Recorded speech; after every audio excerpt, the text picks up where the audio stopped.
Here's how it went for me. The day a joke on a sidewalk turned into a promise in a concert hall. The night that promise got ambushed by family secrets. And the morning a judge asked a 7-year-old what home sounds like. It was December in Manhattan, wind like knives, newspapers skating down Fifth Avenue, while I pressed my cheeks to the cold window of the Steinway Academy, listening the way hungry kids read menus through glass. Uncle Pete tugging my sleeve, telling me we'd catch pneumonia, me whispering not yet, because they're playing Chopin, and the kid inside keeps rushing measure 42, you know what I mean. That's when he stopped the man in the charcoal suit, with the eyes that could slice a boardroom in half. Alexander Reed, the youngest self-made billionaire. People loved to argue about a watch that twinkled every time he made a decision. A name stamped on a tower, a block away. He looked at me, at my fingerless gloves and my cardboard keyboard, with the neat black keys I drew with a cheap marker, and he smiled like someone about to test a theory. "If you can really play," he said, not cruel so much as entertained, "I'll adopt you today. No PR, no cameras, a real home, the best teachers, everything you need. But when you fail, and you will, you let this fantasy go." Uncle Pete stepped in. "She's a child, but I said yes because sometimes your bones answer before your mouth does." We stepped into the academy. Lemon-polished portraits watching from the walls, a concert grand asleep under soft lights. And I could feel the room listening to me, not the other way around. Mrs. Whitmore raised an eyebrow at my coat, but nodded toward the stage. Alexander sat like a judge who already knew the verdict. His assistant raised her phone, and I sat, feet not even reaching the pedals, hands hovering over the keys like they belonged there. I picked Chopin's Ballade No. 1 because it tells the truth about longing, about how beauty takes its time, and I played the opening the way I heard it through glass. For 2 years, a thread. You don't yank a prayer. You don't shout the middle like a storm. You ride without losing the shape of the sky, the coda like a door slamming, and then not, and when the last note fell, there was that holy kind of quiet, before people remember how to breathe. Then Mrs. Whitmore started clapping with tears in her eyes. Staff joined, even the assistant forgot to film. And Alexander stood very slowly, like a man watching one of his rules dissolve. "Deal is a deal," he said, voice lower now, and for a second I believed that was the end. It wasn't, of course, because life loves Act 2.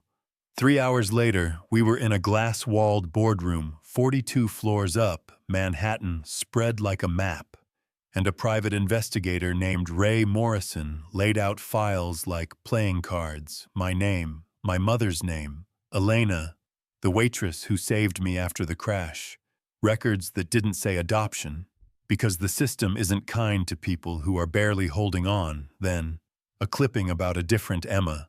And I watched color leave Alexander's face like someone pulled a plug. Emma Morrison, his half-sister. The one he lost touch with when money and time built walls. Emma, who died 3 years earlier and left behind a 3-year-old named Sophia, the math, painless and brutal. I was his niece. I had his family's eyes.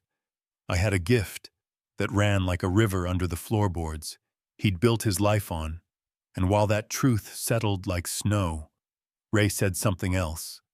Someone else was looking for me, someone with resources and a record. We went to Uncle Pete's apartment in Queens, tiny and clean, my cardboard keyboard on a card table like an altar. I asked if lessons started tomorrow, and Alexander knelt like a man who finally found something more important than his name. "Your family," he said. "I'm sorry, I didn't know. I'm going to make this right," and I believed him. But Ray's text landed like a brick. Damian Reed, Alexander's uncle, a man cut from the will, but not from his appetites, had papers naming him guardian from years ago when my mother was desperate, and somebody wore a friendly mask long enough to get a signature. There was life insurance too, not billionaire money, but enough to make bad men hurry, And apparently they were already asking about a maintenance guy and a quiet kid who listens at windows. The hallway went dark with footsteps before we finished packing the second backpack. Voices outside like gravel. Open up, we know the girl is inside. Uncle Pete's eyes flicked to a sketch I'd made of the building layout. He tells stories with tools, I draw them afterward. Giovanni's dumbwaiter, he whispered, and suddenly we were sliding along a 6-inch ledge 3 floors up, my palms, chalky, Alexander, steadying me with one hand and his heartbeat with the other. Voices breaking our door behind us. We popped the old neighbor's window, crossed a room that smelled like pill bottles, and memories, found the dumbwaiter and I squeezed in with Uncle Pete, while Alexander took the stairs like a fox with a target on its back, the restaurant below smelling like garlic and safety, and for 10 minutes I forgot to breathe. Upstairs, it got cinematic. Damien himself stepping through broken pictures like he owned the mess. Hello, nephew. The kind of smile that bruises papers, out threats dressed like paperwork. Then Ray with NYPD in the doorway. Like a punchline, people cheer, handcuffs, curses, a promise hissed at me. This isn't over. Because villains study the same movie lines all their lives. And then we were in the back of Rossini's with pasta and blankets, and the owner's wife kissing my forehead, like she'd always known me. You think that's the finish line. But courtrooms move slower than car chases, and headlines have hungry mouths, 6 months of morning scales in a penthouse with windows like movie screens, a Steinway that didn't need to be borrowed. Professor Helena Vasquez tapping my wrist when I cheated a fingering. Uncle Pete wearing a new jacket, and the same old heart, Alexander learning the difference between generous and present reporters. Outside, sometimes online, strangers arguing about adoption bets and PR. You're a miracle or you're a photo op. And yeah, that happened. But inside the elevator, we talked about phrasing and dinner and how to carry your own name without it carrying you. Judge Margaret Chen visited quietly one morning. No cameras, just questions. What does home feel like? And I said it feels like the silence right after a note lands exactly where it should, heavy and kind. And she asked me to play, so I played Bach, Clear Water for a Courtroom Heart. And when I finished, she did that tiny nod people do when a thing inside them settles back into place a week later. She said the words in a courtroom with microphones off to the side. Best interests, stability, intentions proven by fruit, Damien's claim, invalid where it mattered most, custody to Alexander Reed with Uncle Pete, the legal guardian. If the worst ever came, a hammer tapped wood, my lungs finally opened. Here's where it gets messy in the way truth often does. A blogger posted lobby footage from the day of the bet, grainy audio, a flashy headline about billionaires making adoption into dares. Half the internet declared me a prop, the other half declared Alexander a saint. And all I can tell you from inside this body, with music under the skin, is that he kept the promise when the room went quiet, not for applause, not for brand lift, not because I humiliated him in public, but because a song shook something loose in a man who forgot there were parts of him not available for purchase. He changed, and then he kept changing.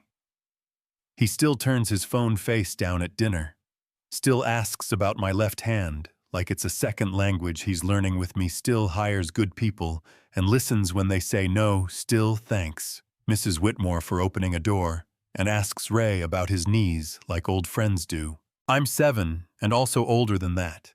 I practice until the city turns from gold to purple. Sometimes late I write little melodies that start small and grow legs. I call one of them Family Song because titles are hard until they aren't. And on good days I remember to stop on the sidewalk outside the academy and listen like the old me did, just to keep my ears honest. Maybe money made this possible, maybe love made it worth doing, maybe both can be true without canceling each other out. So tell me what you hear in this. The bet on the sidewalk, the bells in Chopin, the knock at the door, the judge's nod. Was any of it right? Was any of it wrong? Did mercy come dressed as money?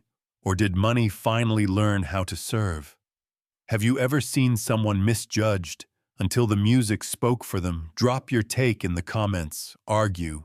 If you must tell me the moment you changed your mind about a person like the video. If this hit something true, share it with someone who needs a reason to keep practicing. And if you've got your own cardboard keyboard story, I'm listening.